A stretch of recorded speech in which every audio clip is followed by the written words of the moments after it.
សួរសំណួរមួយទៀតថាកំណែយើងផលិតបានមកមានភាពឈ្នះគឺតំណែងនាំចូលដែរបានទេ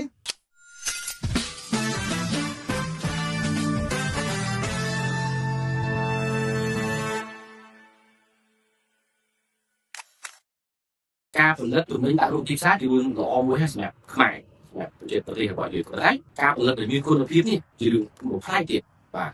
តើវិជាសាស្ត្រណាបានជួយអីខ្លះទៅដល់ផលិតករក្នុងស្រុកនេះឥឡូវកំពុងតែខំរុញខំពង្រឹងសមត្ថភាពដើម្បីគ្រប់គ្រងដល់ដំណើរការទីផ្សារសំណួរនេះគឺជាសំណួរមួយដែលសំខាន់តែប្រជាជនខ្មែរទូទាំងប្រទេសគួរតែគិតនិងពិចារណាជាពិសេសផលិតករបញ្ហាប្រឈមប្រជាសប្តាហ៍ទាំងឯងបញ្ហាព្រំដែនហ្នឹងបាទហើយប្រជាជនយើងក៏តែហេតុការណ៍ច្រើនក្នុងការមិនប្រើប្រាស់របស់តំណែងបរទេសចំនួនប៉ុន្តែយន្តការនៃការធ្វើការនេះគឺគិតអំពីបញ្ហាតើបើយើងមិនប្រើប្រាស់តំណែងប្រភេទកមួយហើយសួរថាតើយើងមានសមត្ថភាពផលិតតំណែងចំនួនតំណែងកបានហើយទេទោះបីយើងមានសមត្ថភាពផលិតហើយយើងសួរសំណួរមួយទៀតថាតំណែងយើងផលិតបានមកមានភាពឈ្នះគឺតំណែងនាំចូលដែរបានទេចឹងដើម្បីទាមទារបានភាពឈ្នះទៅតំណែងចូល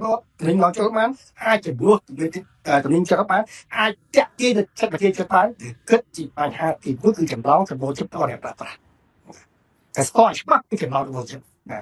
តែប្រទេសជាតិបានពេញទៅតាមការចម្លងសម្បូរចិត្តអត់ចិត្តយល់ទេគឺយើងមិនអាចឈ្នះនឹងនាំចូលបានទេចឹងចម្លងខ្លួនចិត្តនេះខ្លាំងតែគាត់ទី1គេគាត់បញ្ហានៃការរចនាបថឬអង្គការ design គេគាត់ទៅចោលណាទី2សកម្មភាពទី3រសជាតិទី3ការលេងអានថាទំនិញពិតជាមានសមត្ថភាពពេលអត់ពាក់ព័ន្ធនឹងសមត្ថភាពពាក់ព័ន្ធទៅអត់ហូបទីតទៅបញ្ហាស្តង់ដារពាក់ព័ន្ធបញ្ហាស្តង់ដារទីពាក់ព័ន្ធនឹងបញ្ហាអ្វីដែលអានថាទំនិញនេះក៏អានរបស់អត់អំពេញតាមស្តង់ដារចឹងមានពាក់ព័ន្ធនឹងការផ្ដោតទៅការធ្វើតែការធ្វើចេញជាបាត់នឹងការវត្តវិញអត់ទេចឹងការប្រើប្រាស់តំណែងប្រើប្រាស់សពហើយគិតគូបញ្ហានេះបច្ចុប្បន្នជាស្ថាប័នកំពុងរៀបចំយុទ្ធនាការឲ្យជំរុញនិងថត់ផ្សាយហើយនឹងដើម្បីផ្ដល់នៅអត់សពជាតែព័ត៌មានផ្សេងៗទាំងព័ត៌មាននឹងបញ្ហាការអនុវត្តស្តង់ដារដល់ផ្សាយជននឹងកម្រិតពុតតាមថាផលិតតំណែងអត់ចំនួនតំណែងមកចូលនេះជាប្រគល់ប្រជែងនៃផលិតផលក្នុងស្រុករបស់យើងបាទតែគុណភាពរសជាតិនេះគឺសំខាន់ណាស់រសជាតិពីព្រោះពេលខ្លះទៅប្រជាពលរដ្ឋទីដែលប្រើប្រាស់នេះគាត់ស្វមជាមួយនឹងរសជាតិរបស់គេញ៉ាំរបស់គេដល់20ឆ្នាំហើយដល់ពេលដូរមកផលិតផលរសជាតិថ្មីអត់សូវស្វមទេពាក្យថារសជាតិប្រមាថទេពេលចាប់ដើមផលិតផលសិក្សាទី1មុខព្រួយតំណែងបុកទៅឡើងនៅវាយទៅសហគមន៍អឺរ៉ុបយើងក៏សិក្សាថា culture nature របស់សហគមន៍អឺរ៉ុបគាត់ចូលចិត្តនេះសាប្រៃយើងហើយជាងចប់សិក្សានៅបាច់បើតំណែងយើងវាយទៅប្រទេសអាស៊ីអាស៊ីកើតអាស៊ីធំឬអាស៊ីលិចសិក្សាតំបន់នោះតើរសជាតិតំបន់នោះក៏ប្រើប្រាស់ដែរប៉ុណ្ណា